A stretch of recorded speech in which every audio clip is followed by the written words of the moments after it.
Okay, boys and girls. Week 9 recap. Fucking crazy week, I will say. I think one of the most shocking weeks to date, and not just because I got a fucking 181 bomb dropped on me, but also because I think we had some of the lowest scoring from a lot of other matchups this week. Just to throw a few scores out there, I'm not going to give any names out. We'll touch on those as we go through here. But we had a 66, we had another 66, an 88, an 86, and then a decent. Everyone else, for the most part, is in the triple digits. But kind of weird. We had what word am I looking for? Duplicity? What is that word? I don't fucking know. But a 181 compared to a 66. I mean, literally almost tripling the score is pretty crazy stuff to think about. But to go through last week's predictions to see how things went, I played Connor. I said I was going to win. Connor ended up scoring 181.3 at the very end there. I was praying for a Hail Mary, knew it was unrealistic. Austin Ekeler, I mean, it's within the realm of possibility. Unrealistic, but possible. Where Austin Ekeler could have had one of those crazy games. I mean, Aaron Jones has had a few of those, not this year, but in years prior, with like 5 touchdowns. Jonathan Taylor has done the same too. It's where you can have those crazy games. It's possible. And, a pass-catching back like Ekeler, it's within the realm of possibility. He dropped me 21. Connor's fucking Chargers defense dropped 26. And let me remind you, Chargers defense is ranked 29th in the league in defense, in fantasy defense especially. So the fact that they just came out, it was just a disrespectful final touch. I don't know what kind of speech Connor gave his team before this week, but whatever that is, you need to shove it up my ass, your own ass, everybody's ass, because that's firing some people up, and I don't know what the fuck it is, but it worked. So a little frustrating because I dropped 122.24, not crazy, but it would have beat everyone else in the league this week except for Connor and except for Dalton, who dropped 144, also a respectable number. So it's one of those tough ones, where you're like, well, shit, just played anybody else. This week's a dub. Unfortunately, it's not just an L, pretty fucking hard L. 181, that may be, I don't think that's the most points. I mean, it's going to be up there. It's top three scoring.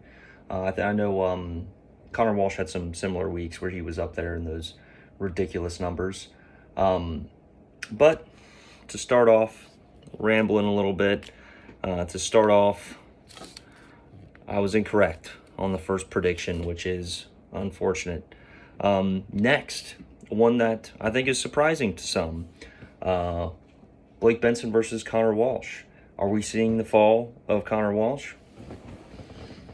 I don't know, because Blake Benson came out and beat him 112.92 to 106.82. Impressive numbers, impressive figures there. Connor Walsh laid a dud. I mean, it was surprising. I mean, and I picked Blake, so we'll get that out of the way. I picked Blake last week, which I know was like a surprising thing, but obviously there may be something in the water, maybe something going on there.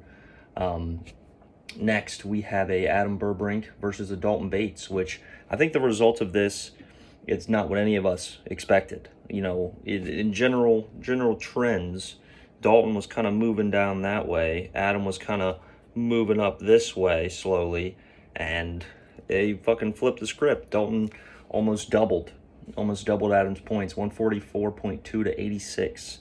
Not quite a double, but closer to double than not. So massive win. Dalton Schultz dropping 27. I mean, it was a good week to start literally anybody on the Texans. Who the fuck thought C.J. Stroud was going to throw for almost 500 yards and have 5 touchdowns? I fucking didn't. But regardless, I mean, Bengals still going to fucking beat that ass, and eat it as well next week. So that's going to happen. Don't care what the haters say. But I picked Adam because I feel like it's a reasonable choice given the data and the circumstances. But Adam ended up getting the L. Getting the L, unfortunately. So that makes me 1 for 3. Sad day. Next, we have another one. So this is a week of craziness because this was a Dawson versus a Ryan Chance. And from Ryan Chance's last week, I think Ryan was kind of trending up a little bit as well. Dawson was trending, he was fluctuating. I wouldn't call it trending upwards. But Dawson pulled off the dub this week, 100.3. Not a crazy score, but Ryan came out and laid an 88 egg. So that's a tough pill to swallow. I will say Ryan's top score was his defense. You're not going to win many weeks when your defense is your best scorer. That defense did score 18, so it's not like it's a respectable number, but I mean, you should have a skilled player out there dropping. You got to have at least 2 skilled players a week dropping 20 plus if you want to be competitive. So unfortunately, in this situation, I picked Ryan. So Ryan let me down. We're going to have a talk about that, which makes me 1 for 4. So we're trending towards the worst predictions of the weekly predictions of the year so far, unfortunately. Next, we have a Colin Hygus versus a Jacob Bessiker. Colin Hygus dropping 116.42. Jacob Bessiker dropping 66.58. So absolute dud of a week from the man, Jacob Bessiker himself, unfortunately. Defense again was his highest score, but with 15. 15 points was your highest score. Your second highest score was 12.7 from Jerome, and 11.48 from Jamar was third. You're not going to win a game that way. It's just not going to happen, unfortunately. And I think what's frustrating probably for you is that I don't think you had too many massive eggs on your team. I just think in general everybody kind of just really kept under the radar. Didn't really do a whole lot. Congrats to Colin, fourth highest score after myself, but you did get the dub. So a dub's a dub. I did pick Colin last week, so that does give me a tiny bit of redemption there, which makes me 2 for 5. Last but not least, I know Matthew asked that I wouldn't mention this, but unfortunately we have the stinker of the week, which is a Matthew Reynolds, 66.1, buddy. Tough look. And you played against Hunter Stevens, fifth highest scorer of the week with 110.18. Had some decent guys. So Rashad White came out, and I mean, I think you picked him up off the waivers, and I mean, what a waiver wire ad. He's really came out and kind of came into his own and really stepped up to the plate. I will say Joe Mixon, 18 points, but I honestly thought he was going to have a bigger week. Going against that shitty Bills rush defense, I really would have thought that there would have been a little bit more action from our guy Joe, but he still had a good game. I think the number didn't do that game justice. We won 24-18, which is obviously within one score. But I think anybody that watched that game could tell that we beat them by more than a score. There was some pretty obvious separation as far as the Bengals and the Bills in that game, and it was kind of just some pity points right at the end. It was like, yeah, fucking, just go ahead and take that last little fucking touchdown. We don't give a shit. And for the honors of this, I am going to look at the individual scores just because I'm honestly curious, man. I'm curious about what ended up going down on this team. Okay, it's clear. Makes sense. Seahawks got you -4, which, I mean, at that point, I've heard people that just don't play defenses because of situations like this, where it's like, this could just do me more harm than good to play defense. Because it's really the most likely person but most likely spot on your roster to get negative points out of any other position. So super unfortunate. I mean, Gabe Davis got locked the fuck up in that game. I mean, Cam Taylor-Britt allowed a 2.8 passer rating in that game. 2.8, like that's like, I would get a better passer rating, not against Cam Taylor-Britt, obviously, but in a starting NFL offense, I'd have probably above a 2.8 passer rating. Just throw a couple fucking screens and, call it a day. 2.8. I mean, I think that's like if a preschooler just was handed the ball and just fumbled it every play, I think you'd probably end up getting like a 3.0 at that point. So -4 from your Seahawks. Kicker only got you 2. Gabe Davis got you 0. And then you just had a couple other small duds. Jamar wasn't his game, unfortunately, 8.1 points. Unfortunate. Again, Kenneth Walker laid a little bit of an egg for you. Baltimore absolutely tore those cheeks up. I don't know about anybody else if you watched that game or not, but the first 4 possessions of that game during the first quarter were punts. And I actually turned the game off after that because I think, not that I turned it off, but I switched to another game because it just really wasn't an exciting game. Came back during the 4 o'clock games and was curious, what ended up happening in that game. Did not expect 37-3 to be what the score was. I know I've heard a lot of obnoxious Ravens fans talking. I work with a couple of them, and they are just letting Bengals hear about it because obviously we got a good win, but now they're like, oh, but we got a better win. But against the worst team, so I don't really know about that. They haven't really played any good competition. The Ravens haven't. And I know they played the Bengals, but obviously that's with Joey B. Hurt. Now, I want to say something.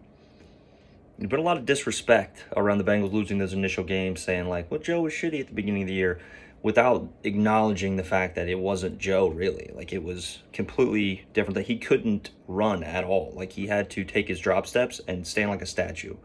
Like, I really wish he wouldn't have played during that time, but he still did, so we got to live with it. But regardless, was a little bit frustrating that just sports commentators, different people are just really not acknowledging the fact that there was a massive handicap in that situation. Massive handicap. Going into next week, I know a lot of people don't have their lineups fully set. I know that I actually don't have my lineup set fully this week. But I am playing Connor Walsh this week. So, big matchup.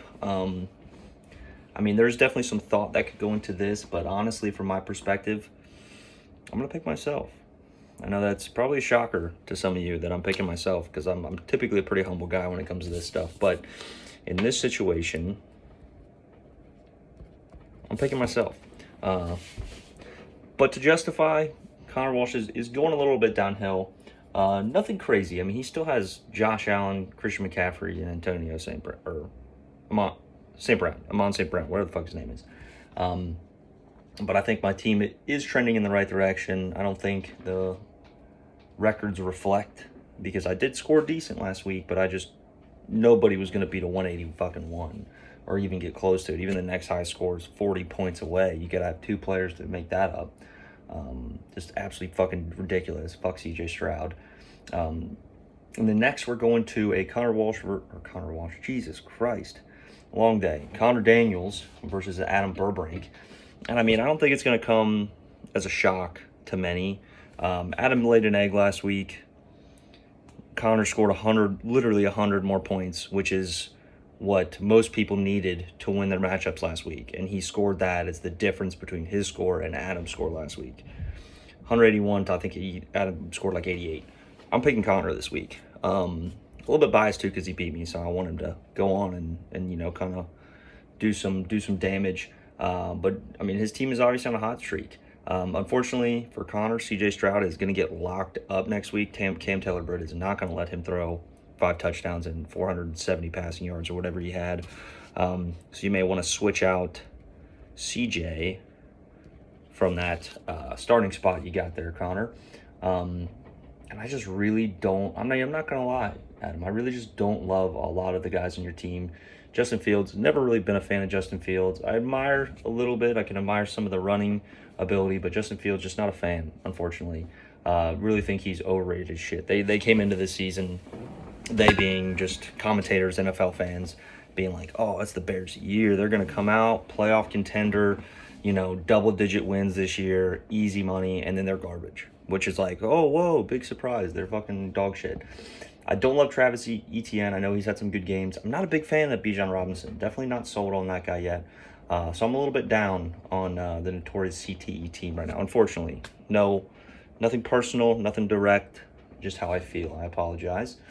Next, we got a Dawson versus a Dalton Bates. Now, this is a tough matchup here.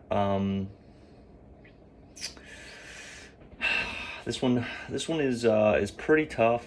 Dalton's definitely going to have Dawson beat as far as projection. We know projection isn't everything. I don't know what the matchups are, but I have been going off the cuff, so that's what I'm going to try and continue to do here.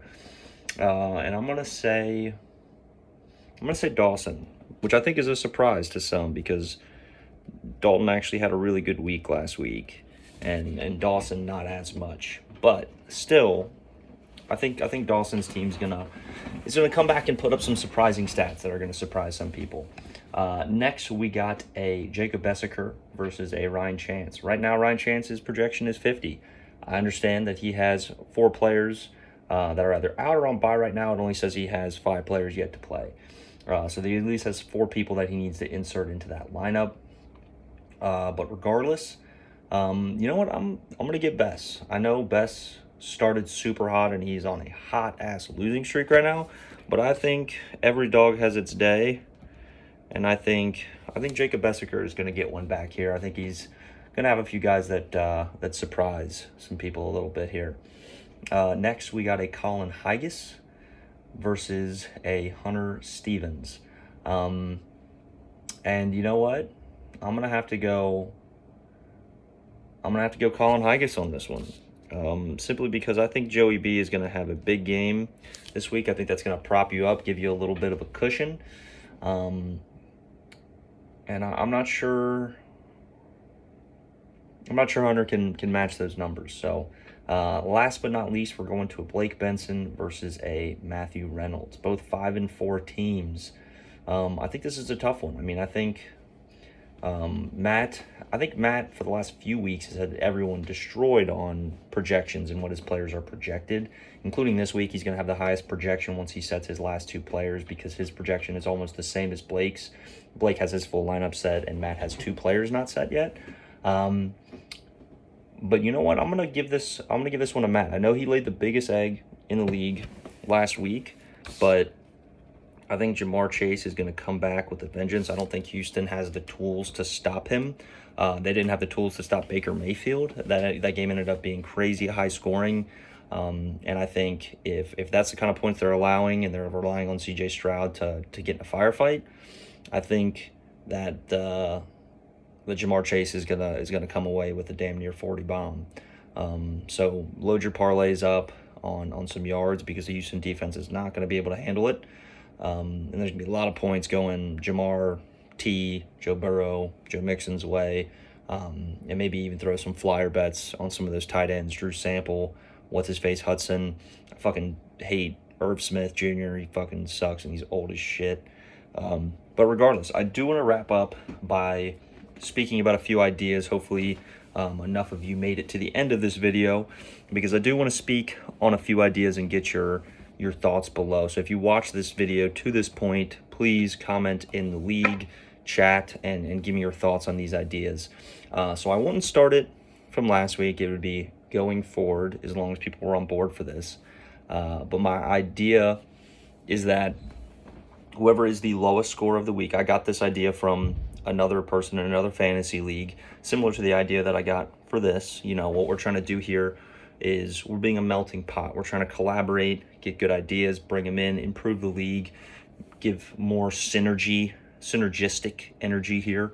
So for this idea, lowest score of the week every week has to chug a beer. So that could be a shotgun, that could be a funnel, that could just be straight chugging it on camera, on film, and they have to send it to the group before the earliest Sunday game. So not before the Thursday game, but before the earliest Sunday game, which would typically be 1 o'clock.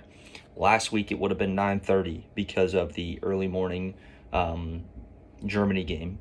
So in general, that would just be like Friday after you get off work. Saturday, you know, whether you're getting anything or not, you're probably not doing too much. Maybe you're on the golf course. It's cold now, so probably not. Just shotgun a beer, chug a beer, whatever it is, you got to send it in. If you don't, that beer doubles up, which means you'd have to shotgun 2 or chug 2 beers prior to the next Sunday and record both of those. Those could be separate videos. Those could be in the same. Regardless, you got to do 2. And then I believe the other idea is to make a punishment. So this would be one for Hunter Stevens. So I hope you're listening right now. If you don't set someone in your lineup, so if you leave a spot open, you start somebody on a bye, you start somebody that's out. I mean, obviously there's scenarios where shit happens last minute, But for the most part, in Hunter's scenario, those guys were out, the whole week prior to the game starting. So, or I think one of the times he started somebody on a bye. So if you play somebody in your lineup that's on a bye, that's out, that's not playing, not that they drop a 0, because like obviously we saw Gabe Davis dropped a 0, he was playing. They're not playing. You are the stinker of the week, or we can come up with another name. I don't give a fuck. You're the stinker of the week, and there will be, typically I think we should just do also, gotta drink a beer, chug a beer, record it, send it in before that following Sunday as well. So let me know what the ideas are. Let me know what the thoughts are on that. But I do like that. And let's get the chat kind of buzzing a little bit this week. Last week was pretty crazy as far as the stuff that kind of went on with Chiefs beating the Dolphins. I think that surprised some of us. I thought the Dolphins were going to come away with that because the Chiefs have been playing like shit. Bengals, big dub. Ravens, big dub, but fuck them. And then some crazy shit. Taysom Hill, how about that? I picked him up off the waivers and he dropped 20-something for me. Still lost though, so fuck. But regardless, let's get the chat buzzing. We had a crazy week of football last week. And I think this next week I have a weird feeling like there's going to be some special shit going on in the Week 10 game. So let's get it buzzing, boys. Let's send some parlays, send some bets that you're making in the fantasy group so that all the boys can hop on and make some of that cheddar, especially Hunter. I know Hunter's been making a lot of money recently on the sports bets. Shout out Hunter. Send some of your picks in the group because I know we'd all love to hop on and make some of those triple digit payouts.